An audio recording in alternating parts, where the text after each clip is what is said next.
नमस्कार, मैं मनीष और आप देख रहे हैं मीडिया दर्शन। एनआईओएस से डीएलईडी करने वाले अभ्यर्थियों के लिए बड़ी खबर है। बीपीएससी के चेयरमैन अतुल प्रसाद ने क्लियर कर दिया है कि एनआईओएस से डीएलईडी करने वाले अभ्यर्थियों का क्या होगा। आइए सुनते हैं अतुल प्रसाद ने प्रेस कॉन्फ्रेंस के जरिए क्या कुछ कहा है। क्या लाभ है,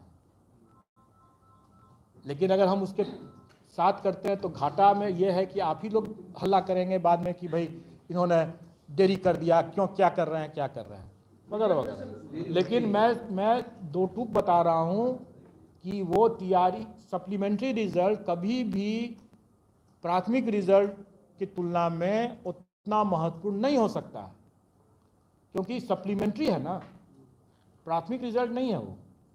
प्राइमरी रिजल्ट अगर होता, मेन रिजल्ट अगर होता तो हम उसकी प्राथमिकता दिया, जो कि दिया भी गया। सप्लीमेंट्री रिजल्ट हमारी प्राथमिकता नहीं हो सकती है, वो भी तब जब हमारे पास ढेर सारे दूसरे परीक्षाओं जो लंबे समय से उसकी परीक्षा पर लंबित है, हमारी प्रथम प्राथमिकता वो है। अब ये दूसरी बात है कि हम उसमें से देखेंगे और हमारी जब तैयारी हो जाएगी, वो तैयारी सप्लीमेंट्री रिजल्ट का अगर हो जाता है तो अगर तैयारी हो जाएगा तो हम कल निकाल देंगे, अगर तैयारी नहीं होता है तो हम एक सप्ताह के बाद भी निकालेंगे, लेकिन हम कोई कमिटमेंट नहीं करेंगे उसमें।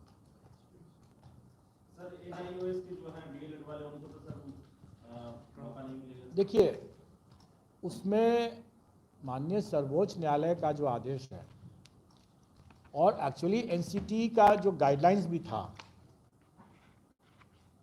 उस गाइडलाइन से एनसीटी विचलित हो गया, अपने ही गाइडलाइन से विचलित हो गया। ठीक है, न्यायाधीश के आलोक में ही विचलित हुआ, जिस पर कि माननीय सर्वोच्च न्यायालय ने आश्चर्य भी व्यक्त किया। लेकिन वो प्रावधान क्या था? एनआईओएस के द्वारा डिप्लोमा करने के लिए वो इस पृष्ठभूमि में था कि आरटीई जब आया तो उस समय कई शिक्षक पहले से कार्य कर रहे थे और आरटीई में क्वालिटी एजुकेशन भी उसका एक इम्पॉर्टेंट एलिमेंट है आरटीई का। तो उसमें यह हुआ कि वैसे टीचर्स को अपग्रेड करने के लिए, उनको उनकी गुणवत्ता में लाने के लिए, उनको प्रशिक्षण देने के लिए ये डीएलएड की व्यवस्था, जिसमें कि 6 महीने कम, मतलब शॉर्ट ड्यूरेशन डीएलएड की व्यवस्था की गई, जो एनआईओएस के द्वारा दिया गया। लेकिन ये जो पूर्व से जो कार्यरत टीचर्स थे, उनके लिए ये प्रशिक्षण के लिए ये व्यवस्था थी। ऐसा नहीं था कि कोई एकदम नया नया कोई टीचर आ रहा है पहले उसी कारण से ज्वाइन कर रहा है, ऐसी बात नहीं थी। नए अभ्यर्थी के लिए नहीं था, जो पहले से जो अनुभवी जो टीचर चले आ रहे हैं। माननीय सर्वोच्च न्यायालय का जो आदेश निकला हुआ है उसमें उन्होंने उनके द्वारा एक डेट भी दिया हुआ है, शायद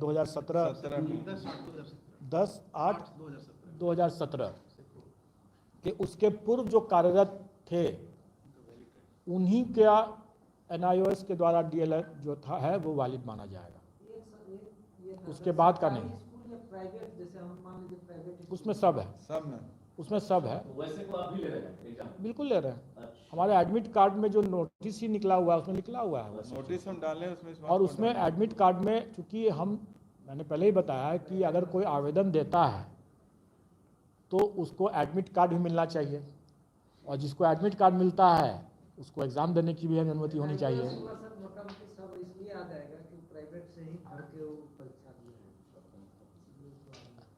अगर कोई ऐसा फर्जीवाड़ा करते हैं तो वैसे पहले ही मैंने बताया कि बहुत से लोग फर्जीवाड़ा करके बीएड वर्सेस बीटीसी में अगर फर्जीवाड़ा करके आए हैं, आज नहीं तो कल पकड़े ही जाएंगे।